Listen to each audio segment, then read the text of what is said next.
Manalangin po tayo. Banal at mahabagin naming Ama na nasa langit, na sa amin ay nagmamahal.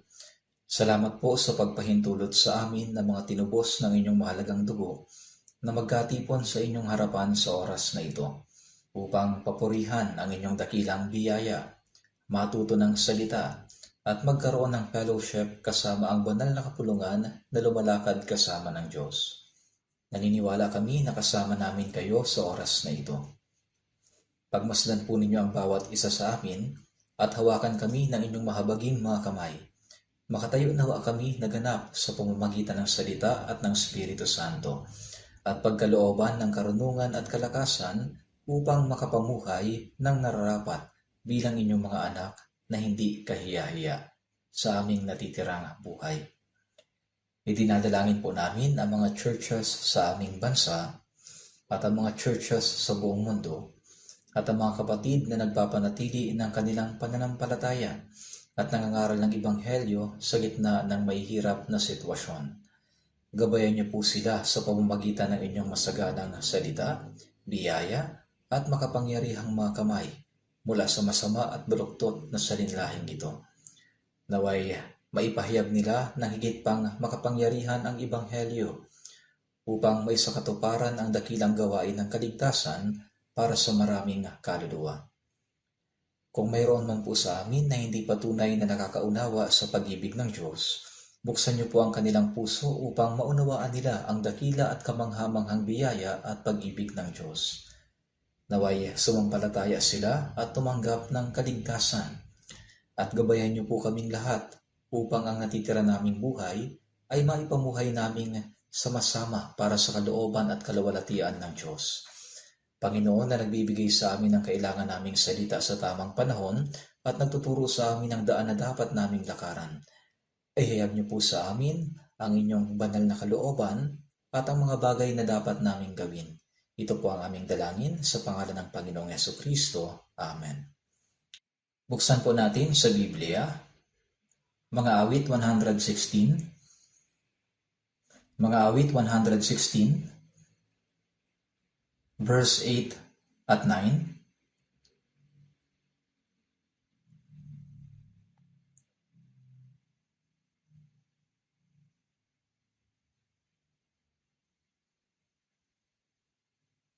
Mga awit 116,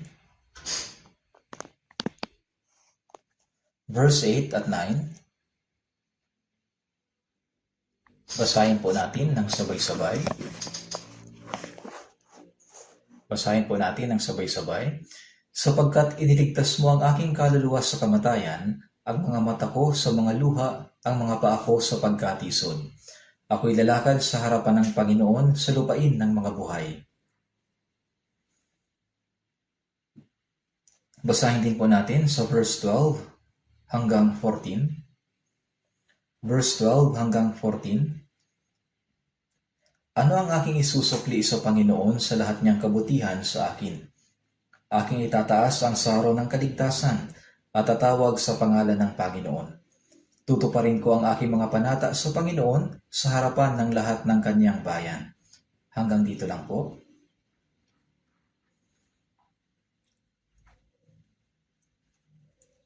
Mainit na talaga ang panahon ngayon, di ba?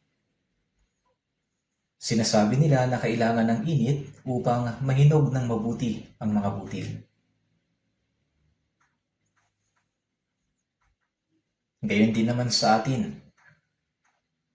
Kapag dumaraan tayo sa iba't ibang paghihirap at mga pagsubok sa buhay, lalong lumalago ang ating pananampalataya. At tayo ay hinuhubog at sinasanay upang maging mga Kristiyanong karapat-dapat sa harapan ng Diyos. Ngayong summer, ang pinakamahalagang gawain na dapat nating gawin ay ang magdala ng maraming tao sa summer retreat upang sila ay maligtas. Isinugo ng Diyos ang kanyang bugtong na anak sa mundo sa anyo ng tao.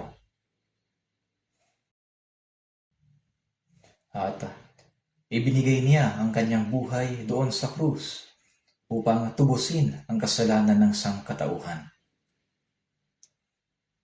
Kasabay nito, sa pamamagitan natin ng mga unang naligtas, ang Espiritu Santo ay nananahan at kumikilos sa atin upang ang Ebanghelyo ay maipahayag sa buong mundo. Kaya sinasabi sa mga Gawa, chapter 1, verse 8, tatanggap kayo ng kapangyarihan pagbaba sa inyo ng Espiritu Santo, at kayo magiging mga saksi ko sa Jerusalem, sa buong Judea at Samaria, at hanggang sa kaduluduluhang bahagi ng lupa. Pagkatapos na Jesus mamatay, mabuhay na muli at umakyat sa langit, bumaba ang Espiritu Santo noong araw ng Pentecostes. Habang ang 120 na mananampalataya na unang naligtas sa Jerusalem ay nananalangin ng may matinding pananabik, sila ay napuspos ng Espiritu Santo at matapang na ipinahayag ang Ebanghelyo. Dahil dito, 3,000 tao ang naligtas at nabautismuhan ng araw ding yon. Kinalaunan, nadagdagan pa ito ng 5,000 taong naligtas.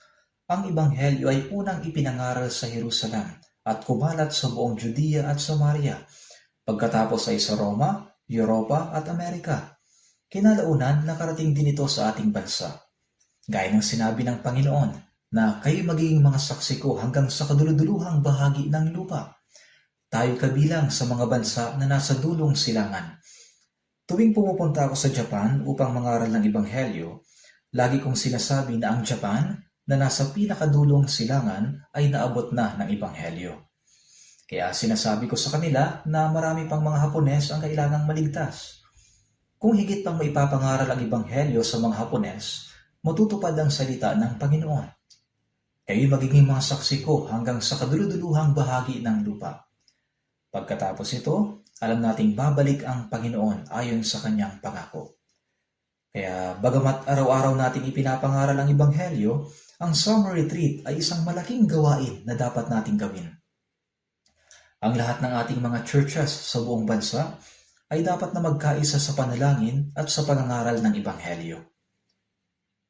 Dapat nating akayin sa Panginoon ang ating pamilya, kamag-anak, kaibigan at kapitbahay upang maunawaan nila ang biyaya ng Diyos at matanggap din nila ang kaligtasan. Naniniwala ako na kada taon, tuwing panahon ng summer retreat, ang may pinakamaraming naliligtas. Walang duda na ang Diyos ay kumikilos kasama natin habang marami sa atin ay sama-samang nananalangin, naglilingkod at nangangaral ng Ebanghelyo. Kaya makibahagi tayong lahat sa gawain ito upang muling maganap ang dakilang gawain ng Diyos sa taong ito. Hindi natin alam. Baka ito na ang huling pagkakataon na ibinibigay ng Diyos para makapag-summer retreat tayo. Lagi nating isipin na ito na ang huling pagkakataon. Alalahanin natin na hindi lamang tayo tumanggap ng kaligtasan, kundi dapat din nating ipangaral ang Ebanghelyo upang maligtas din ang ibang tao. Ang tao ay hindi isinilang sa mundong ito upang kumain lamang, mamuhay ng maayos, magdusa at pagkatapos ay mamatay. Isinilang tayo upang maunawaan ang biyaya ng Diyos at tumanggap ng walang hanggang kaligtasan. Pumarito si Jesus upang iligtas ang mga makasalanan at narito tayo upang tanggapin ang kaligtasan yon. Higit pa rito, huwag nating kalimutan na tayong mga unang nakaunawa sa biyaya at naligtas ay nabubuhay upang ipangaral ang Ebanghelyo sa mga hindi paligtas na tao upang matanggap din nila ang kaligtasan. Ito ang dahilan kung bakit nabubuhay pa tayo. Kaya naman, batay sa mga talatang ating binasa, nais kong ibahagi ang mensahe na may pamagat na suklian natin ang biyaya ng Diyos. Noong nakaraang linggo, bahagi akong tinalakay ang tungkol sa pamumuhay para sa Panginoon. Sa pamamagitan ng kanyang kamatayan, iniligtas ng Panginoon ang ating kaluluwa. Kaya, para sa ating mga naligtas na, natural lamang na ialay natin ang ating natitirang bahagi ng buhay para sa Panginoon. At bagamat ito rin ang diwa ng napag-usapan natin, ngayong araw ay nais kong ibahagi ang salita ng Diyos sa ilalim ng pamagat na suklian natin ang biyaya ng Diyos. Kung titingnan natin sa talatang binasa natin kanina sa mga awit 116 verse 8, sapagkat iniligtas mo ang aking kaluluwa sa kamatayan, ang mga mata ko sa mga luha, ang mga paa ko sa pagkatisod. Ang ibig sabihin ng iniligtas mo ang aking kaluluwa sa kamatayan, ay iniligtas niya ang ating kaluluwa mula sa kamatayan at inilipat tayo sa buhay. Ang mga mata ko sa luha. Ibig sabihin, iniligtas niya tayo mula sa kalungkutan at pagdurusa. At ang mga paa ko sa pagkatisod. Ibig sabihin, nadapa tayo dahil sa kasalanan at muntik nang mahulog sa impyerno. Ngunit hinawakan tayo ng Diyos at iniligtas mula roon. Kaya nga sa verse 9, ako'y lalakad sa harapan ng Panginoon sa lupain ng mga buhay. Ngayon, ang lupain ng mga buhay ay tumutukoy sa panahong nabubuhay pa tayo rito sa mundong ito. Habang tayo ay nabubuhay sa mundong ito, dapat tayong lumakad sa harapan ng Diyos. Bago tayo naligtas, namuhay tayo sa kasalanan, na malayo sa Diyos at tumalikod sa Kanya. Ngunit ngayon, sa pamamagitan ng biyaya ng Diyos, naligtas ang ating kaluluwa at tayo ay tumanggap ng pag-ibig ng Diyos. Kaya sa nalalabi nating buhay, gaya ng sinasabi, ako'y lalakad sa harapan ng Panginoon sa lupain ng mga buhay. Ang Kristiyanong pamumuhay ay ang pamumuhay sa paraang karapat-dapat sa Diyos. Kaya nga, ako'y lalakad sa harapan ng Panginoon. Ibig sabihin, ang isang taong naligtas ay hindi na dapat mamuhay na malayo sa Diyos. Huwag nating kalimutan na tayo ay laging nasa harapan ng Diyos. Nakikita niya ang ating puso at ang lahat ng ating pamumuhay. Ang mga magulang, matapos isilang ang kanilang anak at palakahin ang mga ito, hindi sila nakakalimot sa kanilang anak. Patuloy nila silang binabantayan. Sa puso ng magulang ay nais nilang patuloy na magbigay ng pag-ibig, biyaya at tulong hanggang sa huli. Maging sa mga hayop, kung pagmamasdan natin sila, hindi nila inaalis ang kanilang mga mata sa kanilang mga anak. Binabantayan nila ang mga ito mula sa mababangis na hayop na maaaring tumangay sa kanilang mga anak. Kapag ang isang hayop ay mag-isa lamang, pag may dumating na mabangis na hayop, ang una nitong ginagawa ay tumakas at magtago. Ngunit, kapag kasama nito ang kanyang mga anak, makikita ninyo na handa itong lumaban. Handa itong lumaban sa mabangis na hayop. Bakit? Upang ipagtanggol ang kanyang mga anak.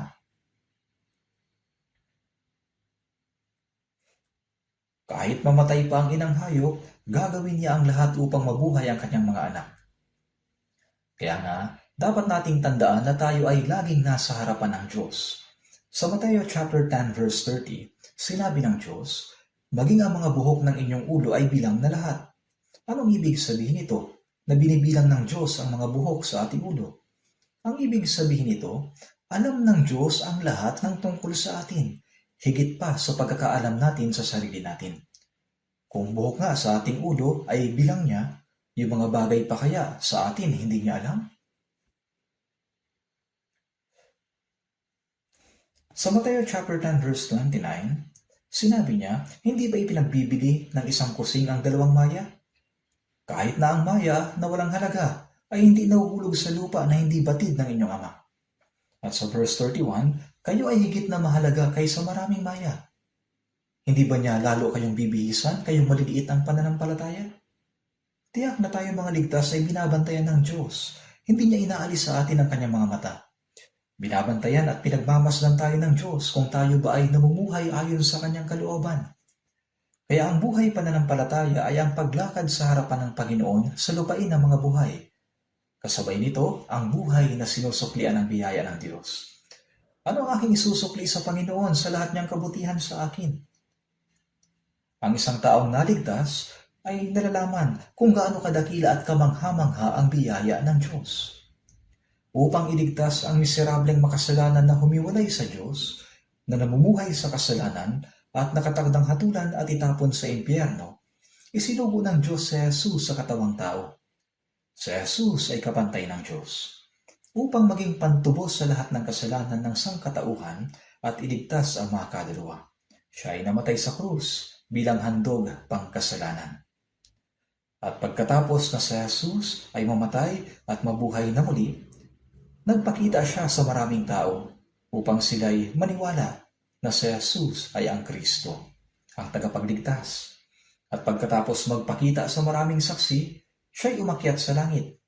Umalis siya na may pangakong babalik kapag ang ebanghelyo ay naipangaral na sa buong mundo. Tayo na mga nasa dulong bahagi ng silangan ay nabubuhay na ipinapangaral ang ebanghelyo sa huling tako. Kaya tiyak na ang Panginoon ay malapit nang bumalik. Kaya tayong mga naligtas, hindi natin ito dapat makalimutan kahit na sandali na tayo ay nabubuhay upang suklian ang biyaya ng Diyos. Nabubuhay tayo para suklian ang biyaya ng Diyos.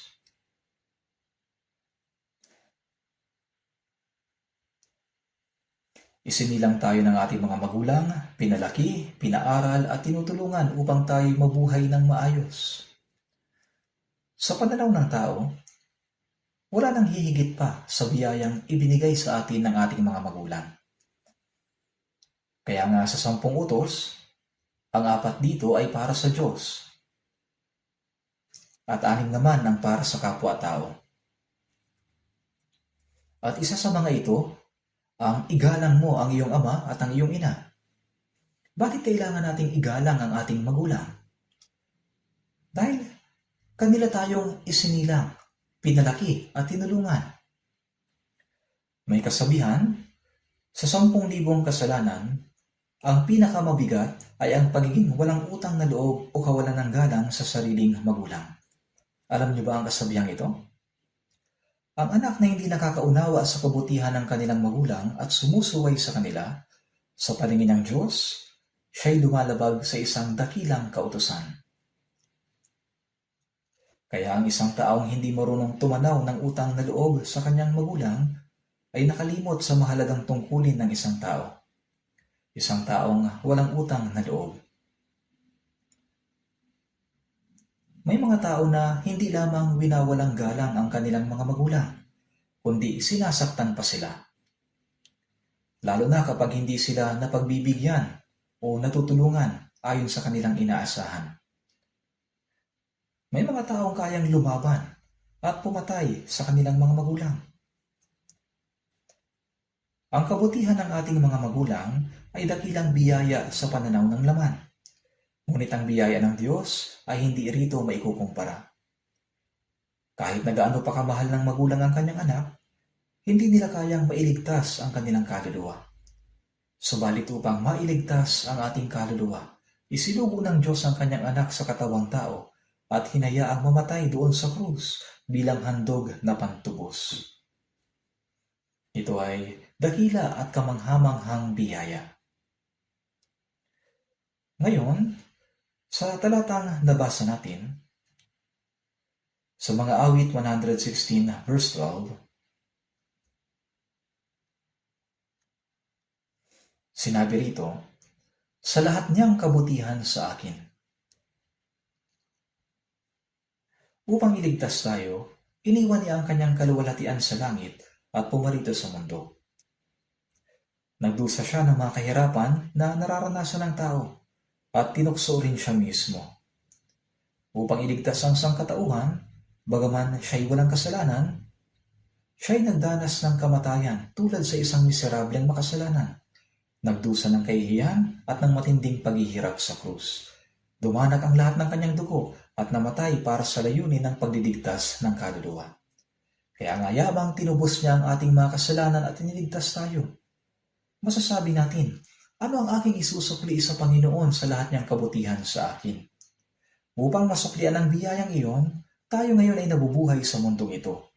Mula nang tayo ay tumanggap ng kaligtasan, napakarami ng biyayang ipinagkaloob sa atin ng Diyos. Ngunit tayo ay napakahina upang masuklian ang lahat ng kanyang biyaya. At ang panahong ibinigay sa atin upang gawin iyon ay napakaikli. Hindi man natin kayang masuklian ng lubusan ang lahat ng kanyang biyaya, hindi man natin ito lubos na mabayaran, dapat pa rin tayong mamuhay na may layuning masuklian ang kanyang biyaya. May himno na ganito, ang biyayang ipinagkaloob mo dahil sa iyong pag-ibig, hindi ko man kayang suklian, sa mahina kong puso at hamak kong katawan, ikaw ay aking paglilingkuran. May ganitong himno. Hindi naman talaga natin kayang suklian ng lubos ang kanyang biyaya. Ngunit bagamat mahina ang ating puso at hamak ang ating katawan, sinasabi natin, mula ngayon, maglilingkod ako sa iyo, Panginoon. Ang pagiging lingkod ng Panginoon ay nangangahulugang wala na tayong sariling kalayaan upang mamuhay ayon sa ating sariling kagustuhan. Dapat nating gugulin ang nalalabi nating buhay para sa Panginoon. Kaya sinasabi sa atin ng Biblia kung gaano kahalaga ang mamuhay na sinusuklian ang biyaya ng Diyos.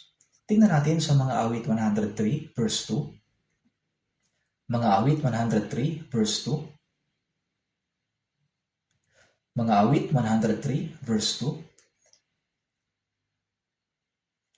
Verse 2, basahin po natin. Purihin mo ang Panginoon o kaluluwa ko at huwag mong kalimutan ang lahat niyang mga biyaya. Ngayon, sinabi niya, kaluluwa ko. Tinatawag niya ang sarili niyang kaluluwa. Ang pag-ibig ng Diyos sa kanya at ang katotohanan iniligtas siya ng Diyos ang dahilan kung bakit niya sinabi, purihin mo ang Panginoon o kaluluwa ko. Sa ating pamumuhay sa pananampalataya, mayroong isang bagay na hindi dapat mawala. Ito yung pagpupuri sa Diyos. May hymnal tayo na ginagamit ngayon, di ba? Kung titinan ninyo ang paliwanag sa ibaba ng mga himno, makikita ninyo na ang mga nagsulat ng mga lyrics ay mga taong nakaunawa sa dakilang biyaya ng Diyos. Dahil sa pagkaunawa nila sa kanyang biyaya, isinulat nila iyon sa anyo ng mga tula. At pagkatapos ay nilapatan ng tono ang mga salitang iyon. At ito ngayon ang himnong ginagamit natin ngayon. Ang nilalaman nito ay papuri sa kanyang napakadakilang biyaya at pag-ibig. Sa tuwing inaawit natin ang mga himno, hindi lang dapat bibig ang umaawit. Ang ating puso at buong buhay ay dapat na maging papuri sa mata ng Diyos. Sinasabi sa Efeso chapter 1 verse 12, purihin ang kanyang kaluwalhatian. At sa Isaias 43 verse 21, ipahayag ang kanyang kapurihan. Kaya may mga talata na nagsasabing purihin ang kanyang kaluwalhatian at mayroon ding ipahayag ang kanyang kapurihan. Ang ibig sabihin ng ipahayag ay hindi lang bibig ang nagpupuri, kundi ang buo nating pamumuhay ay dapat maging isang pagpupuri para sa kaluwalhatian ng Diyos. Kung paano ang isang musikero ay naririnig ang himig sa pamamagitan lamang ng pagtingin sa piyesa ng musika, gayon din naman, kapag tinitingnan ng Diyos ang ating pamumuhay, ang bawat bahagi nito ay dapat maging isang pagpupuri sa kanyang biyaya at kaluwalhatian. May talatang nagsasabing, purihin ang kanyang kaluwalhatian at mayroon ding ipahayag ang kanyang kapurihan. Kaya ang buo nating pamumuhay ay dapat maging isang awit ng pagpupuri sa biyaya at kaluwalhatian ng Diyos. Kaya nga, purihin mo ang Panginoon o kaluluwa ko at huwag mong kalimutan ang lahat niyang mga biyaya. Noong una tayong tumanggap ng kaligtasan, iniisip natin, anong aking isusukli sa Panginoon sa lahat ng kanyang kabutihan sa akin? Ngunit sa paglipas ng panahon, habang nagiging abala tayo sa ating sariling pamumuhay, unti-unti nating nalilimutan ang biyayang iyon. Kaya sinabi ng Diyos, huwag mong kalimutan ang lahat niyang mga biyaya. Hindi natin dapat kalimutan ang mga iyon. Hindi natin dapat kalimutan ang biyaya ng Diyos. Buksan natin sandali sa Ikalawang Kronika. Ikalawang Kronika, chapter 32, verse 25. Ikalawang Kronika,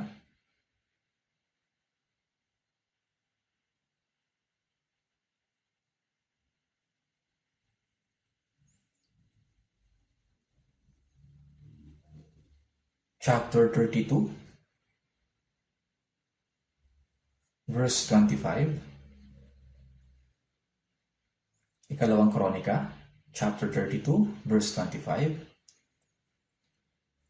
Ngunit si Hezekias ay hindi tumugon ayon sa kabutihang ginawa sa kanya, sapagkat ang kanyang puso ay naging palalo, kaya't ang puot ay dumating sa kanya sa Juda at sa Jerusalem.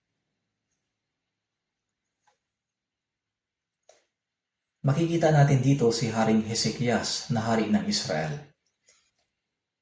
Siya ay naging hari sa Jerusalem around 700 years bago dumating si Jesus. Sa panahon ng paghahari ni Haring Hezekias, isang pambihirang pangyayari ang naganap. Si Sennacherib na hari ng Assyria ay umahon kasama ng kanyang hukbo at pinalibutan ang Jerusalem. Dahil sila ay lubusang napapalibutan, walang taong makalabas ni makapasok sa Jerusalem. Hindi nagtagal, naubusan na sila ng makakain. Talagang nawalan sila ng pagkain. Dumating pa nga sila sa punto na kinain ng ilan sa kanila ang sarili nilang mga anak. Lubos silang pinaligiran upang huwag makatakas. At si Sennacherib na hari ng Assyria ay nagsugo ng isang opisyal upang isigaw ito. Sabi ng opisyal, sino sa palagay ninyo ang makapagliligtas sa inyo mula sa kamay ng dakilang hari ng Assyria? Inaakala ba ninyo na may liligtas kayo ng Diyos na inyong pinaniniwalaan? Kasabay nito, nilait niya ang Diyos at nagpadala ng liham na nagbabanta na kung hindi sila susuko kaagad, papatayin silang lahat. Kaya itong si Haring Hezekias ay pumunta sa templo. Inilatag ang liham sa harap ng Panginoon at nanalangin. Diyos ko, tingnan niyo to. Hinahamak ka ng hari ng Assyria. Anong gagawin niyo? Pagkatapos ay dumating si Isaias na nagsasabing, huwag kang mag-alala. Sa gabing ito, lilipulin silang lahat ng Diyos. At ng gabing iyon, ang 185,000 na sundalo ng Assyria na nakapalibot sa Jerusalem ay namatay. Ang hukbo ng Israel ay hindi nagpakawala ng kahit na isang pana. Lumabas ang isang anghel, ang anghel ng Panginoon. Dumating at pinatay silang lahat. Ganito iningatan ng Diyos ang Israel. Sila ay tumanggap ng napakalaking biyaya. Pagkatapos nito, nagkasakit si Hezekias at malapit nang mamatay. Muli siyang nanalangin sa Diyos. Buong siga-siga kong namuhay para sa iyo. Hahayaan mo na lamang ba na akong mamatay? Humarap siya sa pader at patuloy na nanalangin ng maipagluha. Kaya isinugo ng Diyos si Propeta Isaias upang sabihin, narinig ko ang iyong panalangin. Dadagdagan ko pa ng 15 taon ang iyong buhay. Kaya hindi lang pinagaling ng Diyos ang isang taong malapit ng mamatay, kundi dinagdagan pa niya ng 15 taon ang buhay ni Hezekias. Si Hezekias ay nakatanggap ng napakalaking biyaya mula sa Diyos. Subalit kung titingnan natin sa talata nating binasa sa verse 25, ngunit si Hezekias ay hindi tumugon ayon sa kabutihang ginawa sa kanya, sapagkat ang kanyang puso ay naging palalo. Nang maging mapagmataas ang kanyang puso, nakalimutan niya ang biyaya ng Diyos. Hindi niya ito sinuklian. Dahil sa napakalaki ng biyayang tinanggap niya hanggang noon, dapat ay namuhay siya na sinusuklian ng biyaya para sa kaluwalhatian ng Diyos. Dahil dito, sinabi, kaya't ang puot ay dumating sa kanya sa Juda at sa Jerusalem. Dumating sa kanila ang puot ng Diyos. At kung titingnan sa verse 26, subalit nagpakababa si Hezekias dahil sa pagmamataas ng kanyang puso. Siya at ang mga mamamayan ng Jerusalem, kaya't ang puot ng Panginoon ay hindi dumating sa kanila sa mga araw ni Hezekias. Mabuti na lamang at nagsisisik si Hezekias sa kanyang pagmamataas. At sa pagkabigo na suklian ng biyaya ng Diyos, siya'y nagsisi. Kaya bagaman ipinasya ng Diyos na ipataw ang parusa sa panahon ni Hezekias, hindi niya ito isinakatuparan, sapagkat nanumbalik siya sa buhay na sinusuklian ng biyaya ng Diyos. Sinasabi na pati ang mga tao ay nagpakumbaba din. Alam ba ninyo na isang malaking kasalanan para sa mga taong tumanggap ng biyaya ng Diyos ang hindi suklian ang kanyang biyaya? Ito'y malaking kasalanan ang hindi suklian ang biyaya ng Diyos. Kung iisipin natin ang kabutihan ng ating mga magulang, paano natin ito lubos na masusuklian? Kahit na gaano pa natin sila paglingkuran at alagaan, hindi natin kailanman lubos na masusuklian ng lalim ng kanilang pagmamahal. Kung ganoon, gaano pa kaya ang biyaya ng Diyos? Pag-isipan natin ang kadakilaan ng biyayang iyon.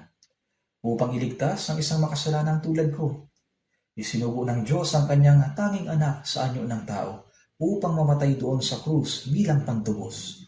Dumanag ang kanyang dugo upang mapatawad ang ating mga kasalanan magpakailanman. Tinulungan niya tayo na maunawaan ang biyaya at maligtas sa pamamagitan ng pananampalataya. Hindi natin dapat kalimutan ang sigaw sa awit 116 verse 12, ano ang aking isusukli sa Panginoon sa lahat niyang kabutihan sa atin.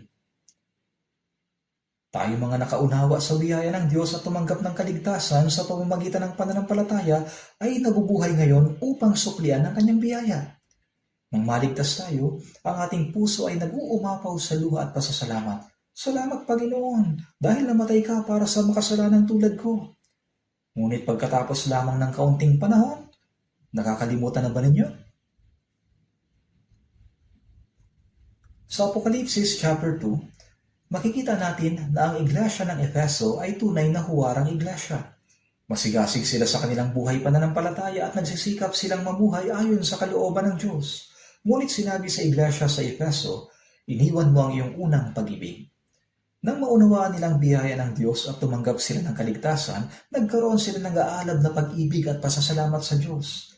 Ang pag-ibig na iyon ay dapat sana'y nanatiling buhay at nagpatuloy, ngunit naiwala nila ang pag-ibig na iyon. Kaya nga, sinabi ng Panginoon na alalahanin nila kung saan nila naiwala ang pag-ibig na iyon. Dapat sana'y nagpapatuloy sila sa pamumuhay na nagmumula sa unang pag-ibig, ngunit nawala na ang ganong uri ng pamumuhay. Kaya sinabi sa Apokalipsis chapter 2 verse 5, alalahanin mo kung saan ka nahulog, magsisi ka at gawin mo ang mga bagay na ginawa mo noong una. Ang mga bagay na ginawa mo noong una ay ang pamumuhay na nagmumula sa unang pag-ibig. Ang pag-ibig ay hindi lang ipinapahayag sa pamamagitan ng salita. Dapat itong makita sa ating buhay sa pamamagitan ng pagsukli sa biyaya ng Diyos. Ngunit iniwan nila ang unang pag-ibig na yon. Kaya sinabi ng Panginoon, kung hindi, darating ako sa iyo at aalisin ko ang iyong ilawan mula sa kinalalagyan nito, malibang magsisi ka. Ang gintong ilawan na binabanggit mula Revelation chapter 1 hanggang 3 ay tumutukoy sa 7 iglesia. Ito'y larawan ng iglesia kung saan kumikilos ang Espiritu Santo. Ang ibig sabihin ng aalisin ko ang ilawan ay aalisin ang Espiritu Santo. Ginagawa ng Diyos ang lahat ng kanyang gawain sa pamamagitan ng Espiritu Santo. Ang pagbabago ng buhay ng isang Kristiyano ay gawa ng banal na Espiritu. At ang pagkaligtas ng maraming kaluluwa ay gawa rin ng Diyos sa pamamagitan ng Espiritu Santo. Ngunit kapag umalis ang Espiritu Santo, wala nang mangyayaring kahit na ano. Maliban sa pagiging ligtas, wala nang ibang mangyayari pa. Sinabi ng Panginoon, darating ako sa iyo at aalisin ko ang iyong ilawan mula sa kinilalagyan nito. Ibig sabihin, aalis ang Espiritu Santo. Alam nating mabuti ang bagay na ito. Yamang naunawaan natin ang biyaya ng Diyos, dapat tayong mamuhay upang suklian ang kanyang biyaya, na laging nagtatanong, ano ang aking isusukli sa Panginoon sa lahat niyang kabutihan sa akin? Maraming paraan sa Biblia kung paano natin maisasagawa ang pagsukli sa kanyang biyaya. Kaya nga nag-aaral tayo ng salita ng Diyos at namumuhay para suklian ang kanyang biyaya. Bagaman hindi natin ito kailanman lubusang masusuklian, hindi ba dapat natin itong suklian ng may pasasalamat at tapat na paglilingkod? Ngunit kapag nalimutan ng isang Kristiyano ang biyayang iyon at namuhay ayon sa laman, napupuot ang Diyos. Umaalis ang kapangyarihan ng Espiritu Santo sa taong iyon. At kapag nangyari iyon, hindi na siya makakapamuhay ng maayos sa kanyang buhay pananampalataya. Pagkatapos nating maligtas, nais ng Diyos na patuloy nating tanggapin ang kanyang masaganang biyaya. May spiritual na biyaya at mayroon din mga pagpapalang pisikal. Ngunit kapag nakalimutan natin ang kanyang biyaya, napuputol ang lahat ng biyaya. Naiintindihan ba ninyo? Kaya ang pamumuhay na nakakalimot sa biyaya ng Diyos ay isang malaking kasalanan. Ang kawalan ng utang na loob ay isang napakalaking kasalanan. Hindi tayo dapat mamuhay ng ganon. At sa lahat ng paraan ng pagsukli sa biyaya ng Diyos, ang pinakamahalaga ay ang pagpapalaganap ng Ebanghelyo. Ang ipahayag ang Ebanghelyo upang maraming kaluluwa ang maligtas. Yan ang pinakamahalagang paraan ng pagsukli sa biyaya ng Diyos. Buksan natin sandali sa Awit 118. Awit 118, verse 17. Awit 118, verse 17. Basahin natin ang sabay-sabay. Hindi ako mamamatay, kundi mabubuhay, at ang mga gawa ng Panginoon ay isasalaysay.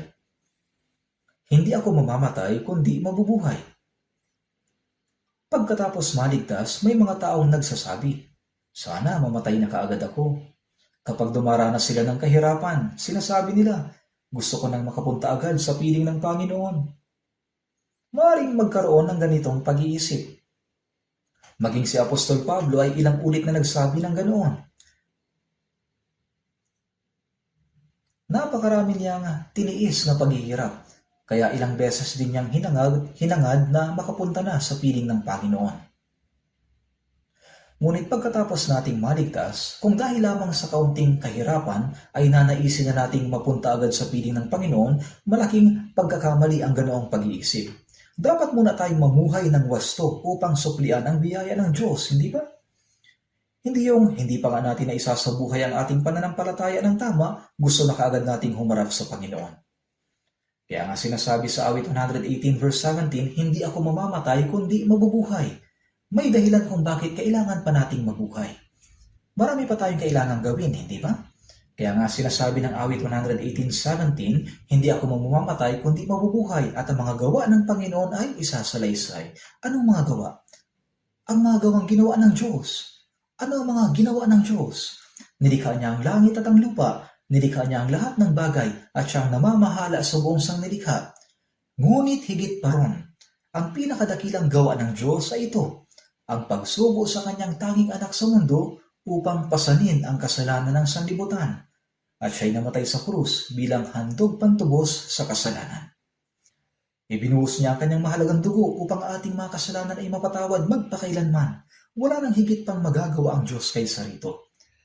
Kung maililigtas tayo ng Diyos sa pamamagitan lamang ng pagsasalita, bakit pa niya isinugo ang kanyang bugtong na anak upang mamatay sa krus? Ang Diyos ay Diyos ng katarungan. Kaya nga, sinasabi sa Roma 6:23, sapagkat ang kabayaran ng kasalanan ay kamatayan. Yan ang katarungan ng Diyos. Kung gayon, maaari bang iligtas ng Diyos sa pamamagitan lang ng salita ang mga kaluluwang hahatulan dahil sa kabayaran ng kasalanan? Hindi. Ang Diyos ay hindi gagawa ng bagay na salungat sa kanyang sariling katuwiran. Kaya kailangang may mamatay bilang pantubos para sa kasalanan. Kaya nga upang iligtas tayo, isinugo ng Diyos ang kanyang tanging anak. Siya nakapantay ng Diyos sa anyo ng tao at ipinasan sa kanyang katawan ang lahat ng kasalanan ng sangkatauhan. Si Jesus ay Diyos na naging tao at bilang tao, hindi siya kailanman nagkasala. Kasi nga, matuwid lang ang pwedeng mamatay bilang kapalit ng makasalanan. Kaya nga sinasabi sa unang Pedro chapter 3 verse 18, si Kristo man ay minsan nagdusa dahil sa mga kasalanan, ang isang matuwid dahil sa mga hindi matuwid upang tayo ay madala niya sa Diyos. Namatay si Jesus bilang kahalili natin upang iligtas tayo at madala tayo sa Diyos. Yan ang dakilang gawa ng Diyos na dapat nating ipahayag. Yan ang kanyang gawa na dapat nating isalaysay sa iba. Yan ang pinakamahalagang gawain na dapat nating gawin. Sa Roma 10:14 at 15, ngunit paano nga silang tatawag sa kanya na hindi nila sinampalatayanan? At paano sila sasampalataya sa kanya na hindi nila napakinggan? At paano sila makikinig kung walang mangangaral? At paano sila mangangaral kung hindi sila sinugo? Sa John chapter 20 verse 19 at mga kasunod na talata, nagpakita ang muling nabuhay na Panginoong Hesus at sinabi, kung paano sinugo ako ng Ama, sinusugo ko rin naman kayo. Isinugo si Jesus ng Diyos Ama upang mamatay sa krus at ibuhos ang kanyang mahalagang dugo upang iligtas ang ating kaluluwa. At ngayon, Sinabi niya, sinusugo ko rin naman kayo. Ipinagkatiwala niya sa atin ang gawain ng pangangaral ng Ebanghelyo. Napakadakilang gawain ito. Ginawa ng Panginoon ang gawain ng pagtubos sa kasalanan ng sangkatauhan sa krus. Ngunit kung walang magpapahayag nito, sino maliligtas? Kaya nga, paano sila sasampalataya sa hindi nila napakinggan? At paano sila makikinig kung walang mangangaral? At paano sila mangangaral kung hindi sila sinugo? Yamang tayo sinugo na, paano natin hindi magagawang ipangaral ang Ebanghelyo? Tayo ang mga taong isinugo upang magpatotoo sa Ebanghelyo ng biyaya ng Diyos. Bilang mga isinugo, hindi natin dapat kalimutan ang misyong ito. Ipagpalagay natin na may isang ambasador ng isang bansa na isinugo upang kumatawan sa kanyang bansa at maipahayag ang layunin nito sa ibang bansa. Ngunit habang nasa paglalakbay, sabihin nating nakalimutan niya ang kanyang misyon. Dahil sa sobrang pagkahumaling niya sa mga nakakaaliw na bagay na nakita niya, nalibang siya at nakalimutan niya kung bakit siya naroon. Nakalimutan niya ang tungkuling dapat niyang gampanan bilang ambassador. Ano kayang mangyayari? Sinasabi sa 2 Korinto chapter 5 verse 20, kaya't kami ay mga sugo para kay Kristo. Tayo ay mga taong nagpapatotoo tungkol kay Kristo. Kaya nga sinasabi, hindi ako mamamatay kundi mabubuhay, at ang mga gawa ng Panginoon ay isa salaysay. Ang tinutukoy ditong gawa ay ang pagpapahayag ng pagdiligtas ng Diyos. Kaya nga sinabi rin sa awit 66 verse 16, kayo'y magsiparito at inyong dinggin, kayong lahat na natatakot sa Diyos, at ipahayag ko kung ano ang kanyang ginawa para sa aking kaluluwa. Alam nating lahat kung ano ang ginawa ng Diyos para sa ating kaluluwa, hindi ba? Kaya dapat nating ipahayag ito. Kayo'y magsiparito at inyong dinggin, kayong lahat na natatakot sa Diyos, at ipahayag ko kung ano ang kanyang ginawa para sa aking kaluluwa.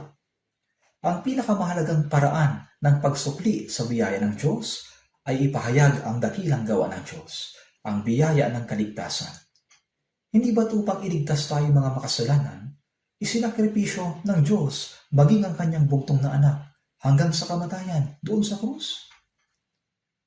Kung hindi natin ipapahayag ang Ebanghelyo, mawawala ng kabuluhan ang sakripisyong iyon. Kaya kailangan natin ipahayag ang Ebanghelyo upang huwag mawala ng kabuluhan ang sakripisyo ni Jesus.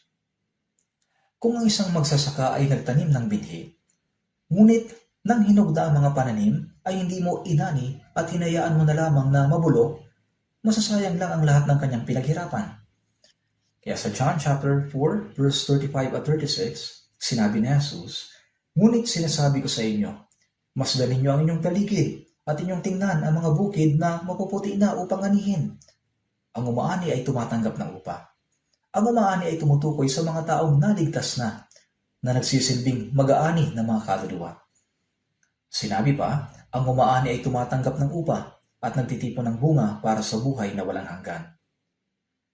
Kapag ipinapangaral natin ang Ebanghelyo, tayo ay nagtitipon ng mga bungang nagdadala sa buhay na walang hanggan. Ang Panginoong Jesus ay naging tulad ng isang butil ng trigo na namatay sa krus upang maisakatuparan ang gawain ng kaligtasan. At tayo naman ang mga umaani na nagdadala ng mga tao upang matanggap ang kaligtasang naihanda na niya. Kaya noong 18th century, nang aktibong isinasagawa ng mga Puritans ang World Mission, ganito ang kanilang naging panawagan. Anihin natin ang bunga ng pagpapagal ng kordero. Ibig sabihin, ang kordero ng Diyos ay namatay na sa krus at ibinuhos ang kanyang mahalagang dugo upang iligtas ang sangkatauhan. Kaya dapat nating tipunin ang bunga ng kanyang pagpapagal. Kung hindi natin ito aanihin, magiging tila walang kabuluhan ang pagpapagal ng kordero. Ang napakahalagang pananagutang ito ay ipinagkatiwala niya sa atin. Kaya sinabi na Jesus sa Mateo, anong mapapakinabang ng tao kung makamtan niya ang buong sanlibutan ngunit mawawala naman ang kanyang buhay? Ang buhay o kaluluwa na sinabing higit na mahalaga kaysa buong mundo ay hindi tumutukoy sa pisikal na buhay na tumatagal lamang ng ilang dekada. Ang tinutukoy nito ay ang ating kaluluwa. Upang iligtas ang ating kaluluwa, ang tanging anak ng Diyos ay namatay sa krus. Ganoon kalaki ang pag-ibig ng Diyos sa atin at ganoon kadakila ang kanyang sakripisyo. Halimbawa, kung may isang taong naglaan ng napakalaking puhunan upang maisakatuparan ang isang gawain, Ngunit kung ang layunin nito ay hindi matutupad, mawawalan ng saysay ang lahat ng ipinuhunan. Tulad nito, isinagawa ng Diyos ang gawain ng kaligtasan sa pamamagitan ng napakalaking sakripisyo. Kaya kung hindi natin ipapahayag ang katotohanan yon, anong mangyayari? Kung paano ang ating sariling kaluluwa ay napakahalaga, ganoon din ang kaluluwa ng ibang tao. Kaya dapat natin ipahayag sa kanila ang Ebanghelyo. Kaya sinasabi sa Hebreo, paano nga tayo makakatakas kung ating pababayaan ang ganito kadakilang kaligtasan? Gayon kadakilang kaligtasan. Ibig sabihin, ang pagdiligtas sa ating kaluluwa ang pinakadakilang gawa sa lahat ng ginawa ng Diyos. Higit pa ito sa paglikha ng langit at lupa. Ano pa bang gawa ang mas dakila kaysa rito? Ang kaligtasan ito ay natamo natin sa pamamagitan ng pagsasakripisyo ng kanyang bugtong na anak. Wala nang mas dakilang gawa kaysa rito. Kaya hindi man natin lubos na naunawaan, napakadakila ng kaligtasang tinanggap natin. Kahit tayo ng mga naligtas ay hindi pa ito ganap na naunawaan. Subalit, ang kaligtasang ito ay madalas na itinuturing na parang isang pangkaraniwang bagay lamang. Noon, minsan, nangaral ako sa probinsya ng Jolanando. Maraming kabataan ang tumanggap ng kaligtasan at halos lahat ng miyembro ng choir ay naligtas din. Ngunit sinabi nung kanilang elder sa akin, bakit masyado niyong pinapahalagahan? Kaligtasan lang naman yan. Kaya sabi ko, ano pong sabi niyo? Mayaman ang elder na yon. Pinagmamalaki niya na nakapagpatayo siya ng maraming gusali ng simbahan. Ngunit nang makita niyang tuwang-tuwa ang mga kabataang tumanggap ng kaligtasan sa pamamagitan ng Ebanghelyo, sinabi niya, kaligtasan lang naman yan. Ganoon na lang ba kababa ang halaga ng kaligtasan? Kaya agad ko siyang hinarap at sinabi, anong sabi niyo? Kaligtasan lang naman yan? Ganoon lang ba kababa ang halaga ng kaligtasan? At napagtanto niya nagkamali siya, kaya sabi niya, nagkamali ako ng nasabi. Humingi siya ng paumanhin, ngunit sa kaibuturan ng kanyang puso, para sa kanya, kaligtasan lang naman yan. Maraming tao ang hindi tumatanggap ng kaligtasan sapagkat minamaliit nila ang napakadakilang kaligtasan ito. Kung naunawaan natin na gayon kadakila ang ating kaligtasan, hindi ba dapat nating ituring ang kaligtasan ng iba na gayon din kahalaga? Alam ba ninyo kung gaano kadakila ang makapag-akay ng kahit na isang tao tungo sa kaligtasan? Ang ating oras, mga ari-arian, sariling kaginhawaan, kahit na ibigay pa natin ang ating buhay upang mailigtas ang isang kaluluwa, ito'y hindi kawalan, kundi malaking pakinabang. Ang bugtong na anak ng Diyos ay namatay upang iligtas ang isang makasalanang tulad ko. Kung mamamatay ako alang-alang sa pag-akay ng isa pang kaluluwa sa kaligtasan, napakadakilang bagay niyon sa paningin ng Diyos. Sa panahon ng unang iglesia na mababasa sa aklat ng mga gawa, wala na isa man sa mga apostol ang namuhay ng komportable at namatay ng payapa. Lahat sila ay naging martir habang nangangaral ng Ebanghelyo. At hindi lamang ang mga apostol. Makikita natin sa Gawa chapter 8 na nagkaroon ng matinding pag-uusig sa iglesia sa Jerusalem. Matapos patayin si Esteban dahil sa pangangaral ng salita ng Diyos, sinabi sa Gawa chapter 8 verse 1, ng araw na yun, nagkaroon ng malawakang pag-uusig laban sa iglesia na nasa Jerusalem. At lahat ay nagkahiwa-hiwalay sa buong lupain ng Judea at Samaria maliban sa mga apostol. Ang pagkalat nila sa iba't ibang dako ay hindi dahil sa takot sila na mapatay ng mga Hudyo, kundi dahil isinugo sila upang ipangaral ang Ebanghelyo. Kaya magiging saksi ko sa Jerusalem, sa buong Judea at Samaria hanggang sa kaduluduluhang bahagi ng lupa, subalit nagkakatipon-tipon lang sila sa Jerusalem. Kaya nang dumating ang pag-uusig, naging tulad ito sa paghampas sa apoy upang apulahin, lalo pang kumalat ang mga baga, at mas mabilis na kumakalat ang apoy. Gayon din. Tingnan natin sa Aklat ng Gawa, chapter 8, verse 4.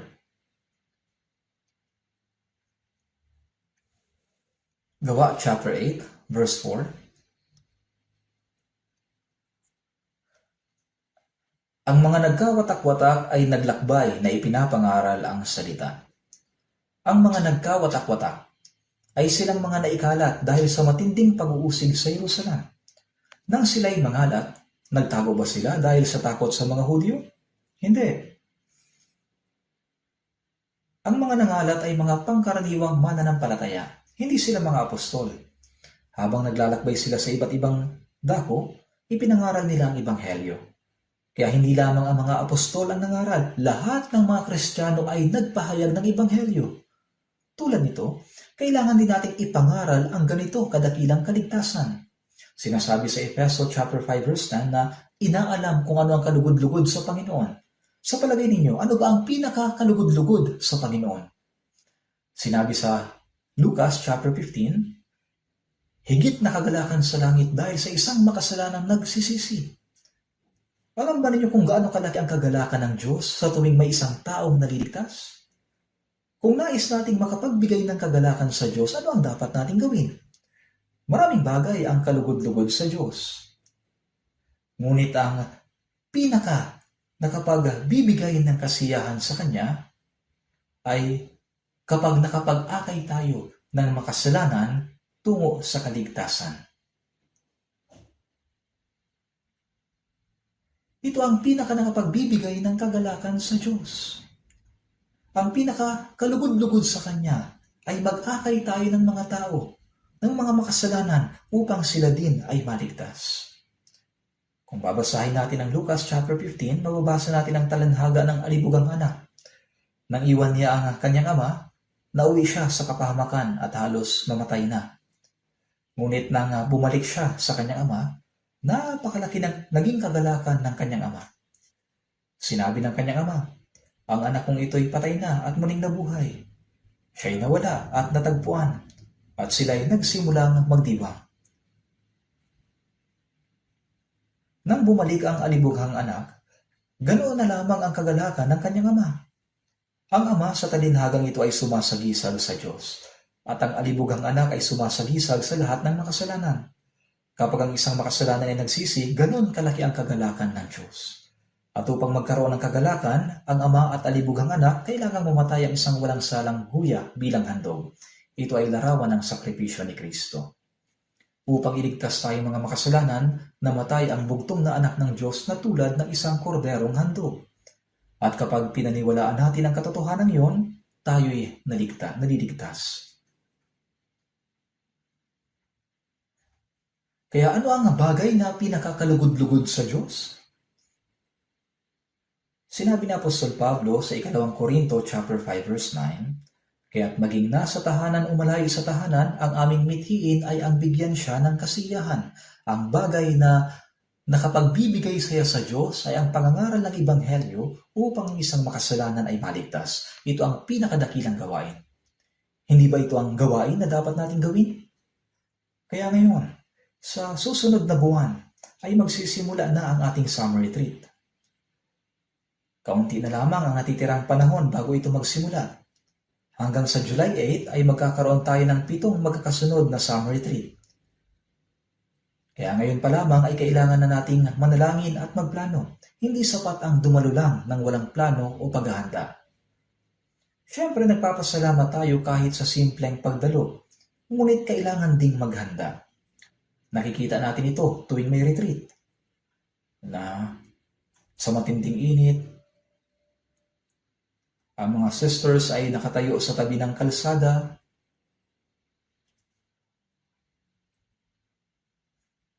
Habang nabibilad ay kumakaway at gumagabay sa mga dumarating. May mga naglilingkod sa kusina sa tabi ng may init na kaldero, may mga gumagawa ng may hirap na gawain tulad ng paghuhugas ng maraming pinggan, mayroon ding mga brothers na nagpupuyat sa gabi para magbantay at magbigay ng seguridad. Lahat sila ay kusang loob na nagtutulungan upang ang maraming tao ay makapakinig ng Ebanghelyo at makatanggap ng kaligtasan. Ang bawat isa ay gumagawa ng kanilang tungkulin. Para saan? Upang makibahagi rin sila sa gawain ng pagpapahayag ng Ebanghelyo sa abot ng kanilang makakaya. Isipin ninyo kung gaano ito kaganda sa paningin ng Diyos at kung gaano siya nagagala. Kung wala ang pagpapagal at sakripisyo ng mga kapatid na yon, paano magkakaroon ng mga taong maliligtas? Kapag ang mga newcomers na matagal na nating inaanyayahan ay sa wakas pumunta sa retreat, ang una nilang napapansin ay ang gusali. Namamangha sila at nasasabi, paano nagkaroon ng ganito kalaking building sa gitna ng bundok? Yun ang unang ikinakagulat nila. Pagkatapos ay may isa pa silang ikinakagulat. Sa matinding init ng araw, ngayong tag-araw, Samantalang ang ibang tao ay pumupunta sa tabing dagat o sa mga malalamig na lugar upang magbakasyon at magsaya, bakit napakaraming tao ang nagtitipon sa kabundukan? Ano ang dahilan bakit ang dami nilang nagsasama-sama dito? Nagugulat sila. Para yatang medyo kakaiba ang mga taong ito, iniisip nila.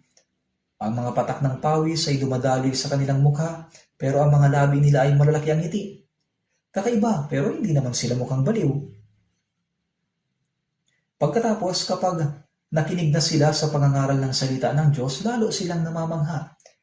At hindi sila basta-basta umaalis. Nananatili sila doon hanggang sa matanggap nila ang kaligtasan. Mga kapatid, maraming tao ang sama-samang nananalangin, nagtutulungan at naglilingkod. Doon kumikilos ang Diyos. Sinasabi sa Efeso chapter 3 verse 20, ayon sa kapangyarihang gumagawa sa atin. Ang kapangyarihan ng Diyos ay kumikilos sa gitna natin. At sinabi pa, ngayon sa Kanya na makakagawa ng higit na sagana kaysa lahat ng ating hinihingi o iniisip. Ang Diyos ay gumagawa sa gitna natin. Kaya naman, kapag sama-sama tayong nananalangin, nagtutulungan at nagpapagal, kumikilos ang Diyos sa gitna natin. Hindi nangyayari ang gawain ng kaligtasan dahil lamang sa mahusay mangaral ng isang pastor.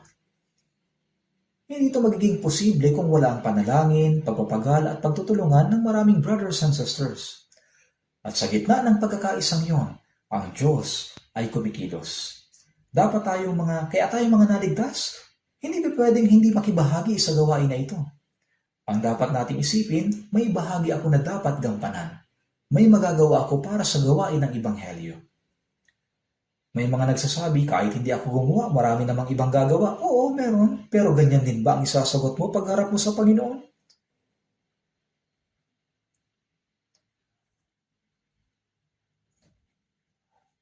Ang Panginoon mismo ang unang gumawa nitong gawain ng pag-aaral ng Ebanghelyo. Siyang unang gumawa nito. Buksan natin sa Biblia. Marcos chapter 1, verse 14. Marcos chapter 1, verse 14. Marcos chapter 1, verse 14.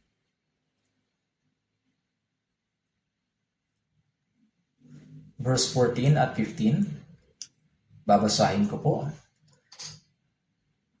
Verse 14. Pagkatapos madakip si Juan, pumunta si Jesus sa Galilea na ipinapangaral ang Ebanghelyo ng Diyos na sinasabi, naganap na ang panahon at malapit na ang kaharian ng Diyos, kayo'y magsisi at manampalataya sa Ebanghelyo. Matapos ang 30 taon ng pribadong buhay ni Jesus bilang isang karaniwang tao, nagsimula ang kanyang 3.5 taon ng pampublikong ministeryo. Pagkatapos siyang mabautismohan ni Juan na tagapagbautismo sa ilog Jordan, pumunta si Jesus sa Galilea na ipinapangaral ang Ebanghelyo. Ngayon, ano ang unang ginawa ni Jesus sa kanyang pampublikong ministeryo? Ang unang ginawa niya ay ang ipangaral ang Ebanghelyo ng Diyos. Ito ang unang ginawa ni Jesus, ang ipangaral ang Ebanghelyo ng Diyos. Sinabi niya, naganap na ang panahon at malapit na ang kaharian ng Diyos, kayo magsisi at manampalataya sa Ebanghelyo. Naganap na ang panahon. Sa lumang tipan ay ipinangako na darating ang Kristo at gaya ng sinasabi sa Galatia chapter 4, subalit nang dumating ang ganap na kapanahunan, isinugo ng Diyos ang kanyang anak na ipinanganak ng isang babae at ipinanganak sa ilalim ng kautusan upang tubusin ang mga nasa ilalim ng kautusan. Nang sumapit ang tagtang panahon na itinakda ng Diyos, dumating ang Kristo. Kaya nga, dumating si Jesus ayon doon sa nakasulat. Naganap na ang panahon at malapit na ang kaharian ng Diyos. Ang pagtanggap kay Jesucristo ay pagtanggap sa kaharian ng Diyos sa ating puso, hindi ba? Kaya sinabi niya, malapit na ang kaharian ng Diyos. Kayo ay magsisi at manampalataya sa Ebanghelyo. Ang pagsisisi ay ang pagkilala ng tao kung gaano siya kahabag-habag na makasalanan sa harapan ng Diyos. Ito ang pagtalikod sa kanyang dating kalagayan. Ang salitang pagsisisi ay binubuo ng 2 bahagi. Pagkilala na tayo ay makasalanan, pagtalikod at pagbalik. Yung naging malungkot ka lamang dahil sa kasalanan ay hindi patunay na pagsisisi. Ano ba ang ginawa ni Judas Iscariote matapos niyang ipagkanulo si Jesus? Nang umalis ang diablo sa kanyang puso ay natauhan si Judas. Kaya isinauli niya ang 30 pirasong pilak at sinabi niya, "Ako'y nagkasala sa pagkakanulo ko sa dugo ng taong walang sala." Ngunit sinabi nila sa kanya, "Ano naman sa amin, ikaw ang bahala diyan." Kaya itinapon ni Judas sa templo ang 30 pirasong pilak at umalis. Naisip niya, ang isang tulad ko ay dapat na mamatay. Kaya nagbigti siya sa gilid ng isang bangin at namatay. At ayon sa Gawa chapter 1 verse 18, nahulog siyang patiwarik, pumutok ang kanyang tiyan at lumabas ang lahat ng kanyang bituka. Ang pag-iyak lamang at pagdadalamhati dahil sa kasalanan ay hindi tunay na pagsisisi. Isipin ninyo, gaano kaya katindi ang dusa at hirap na naramdaman ni Judas para magbigti at magpakamatay? Paulit-ulit niyang inisip, ang taong tulad ko'y nararapat mamatay. Ngunit yun ba ang tunay na pagsisisi? Hindi. Nalungkot lamang siya at hindi siya bumalik sa Diyos. Ang tunay na pagsisisi ay ang pagtalikod at pagbabalik sa Diyos. Tingnan natin ang alibughang anak. Kung sinabi lang niya, "Mamamatay na ako dito sa gutom," at pagkatapos ay nanatili lamang siyang nakaupo roon, mamamatay talaga siya. Ngunit ano ba ang ginawa niya? Tumayo siya at bumalik sa kanyang ama. Yun ang tunay na pagsisisi, hindi ba? Sinabi ni Jesus, "Kayo'y magsisi at manampalataya sa Ebanghelyo." Ngayon, tingnan natin sa verse 38. Marcos chapter 1 verse 38. Verse 38. Sinabi niya sa kanila, "Pumunta tayo sa iba pang mga karating bayan upang ako'y makapangaral din naman doon, sapagkat dahil dito ako'y naparito." At nagpunta siya sa buong Galilea na nangangaral sa kanilang mga sinagoga at nagpapalayas ng mga demonyo. Si Jesus ay nagtungo sa bundok upang manalangin at ginugol ang buong magdamag sa pananalangin sa Diyos. At habang naglilibot siya sa iba't ibang lugar, patuloy niyang ipinapangaral ang Ebanghelyo. Sinabi niya, "Pumunta tayo sa iba pang mga karating bayan upang ako'y makapangaral din naman doon, sapagkat dahil dito ako'y naparito." Sinabi mismo ni Jesus na siya'y naparito upang ipangaral ang Ebanghelyo. Dumating ba si Jesus sa lupa upang mamatay lang sa krus? Hindi. Bago siya namatay sa krus, siya'y masigasig munang nangaral ng Ebanghelyo. Sa Mateo, makikita natin na isinugo ni Jesus ang 12 alagad upang ipangaral ang Ebanghelyo. Pagkatapos niya silang isinugo, si Jesus mismo ay lumabas upang mangaral. Hindi lang niya isinugo ang kanyang mga alagad, kundi siya mismo ang nanguna sa pamamagitan ng halimbawa at patuloy na naglibot upang ipangaral ang Ebanghelyo. Isa sa pinakadakilang bagay na ginawa ni Jesus ay siya mismo ang personal na nangaral ng Ebanghelyo.